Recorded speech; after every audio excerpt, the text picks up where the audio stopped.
Hi, everybody. Welcome back to Reader's Workshop. Before we get started, let's make sure we're ready to learn. Eyes watching, ears listening, quiet as a mouse, still like a pretzel. Okay, so yesterday, or the last time that we met, we talked about using a new strategy called Lips the Fish. That was when you saw a big word that you weren't sure. You would always get your mouth ready to say the first sound in the word. So in our reading strategy bank, we have 3 strategies now. We know that when we see sight words, we read them fast. We use our eagle eye to check the picture, and we use Lips the Fish to get our mouth ready to say the first sound. Today we're going to talk about Pointer Puppy. And Pointer Puppy you use your finger to point at the words you read. So when we are first learning to read, we point to each word for 2 very important reasons. The first reason is that when we point to each word, it helps us learn to look carefully at the letters in the words. Okay? You always want to look carefully at the letters in the words. Because remember, you're a reading detective trying to unlock the code of reading. And your very best clues are the letters in the words. Okay?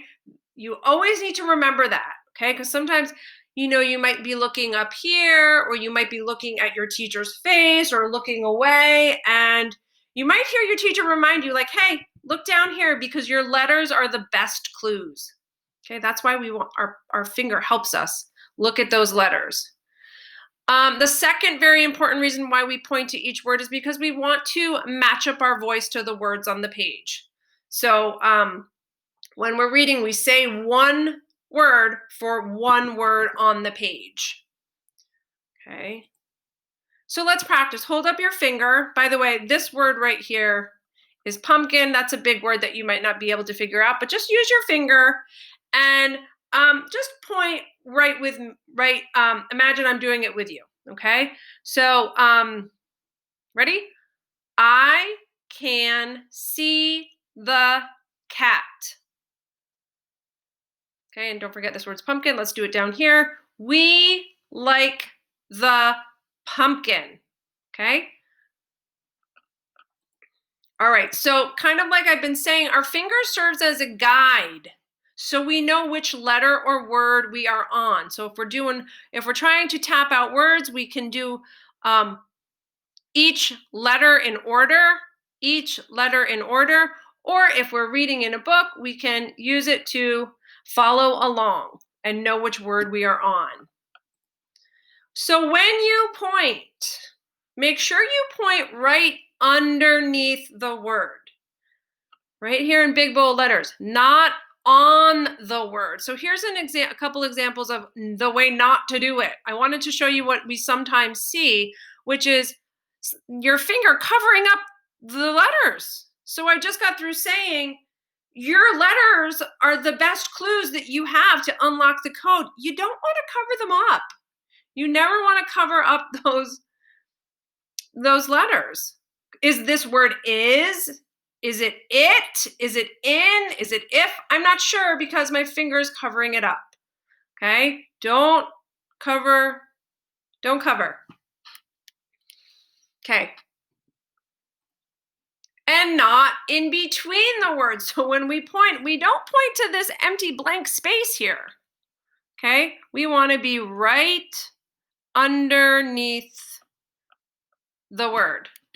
And not way down here underneath the word either, okay? This person's practically off the page of the book. We want to be right underneath the word.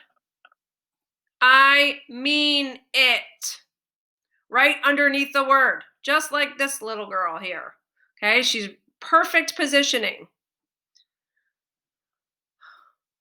So after you get the hang of following the text with your finger, oh, let me move my face. Can I? Yes, I can. So after you get the hang of following with your finger, you'll take it away and you'll use your eyes to follow along instead. Okay, but there's no rush to do that. Okay, well, we're all going to do that eventually, but there's no rush. For now, it's really important to use that pointer puppy finger and follow along. All right, so just like I just said, in the meantime, point to each word. I got some pointers here. I got the pointer here. Point to each word. I see a cat. Okay, so now it's your turn to practice pointing to each word. You can point to each word just like we do. We look so comfortable. So remember, when you are reading, be sure to point underneath each word. Okay, happy reading, everybody. See you next time.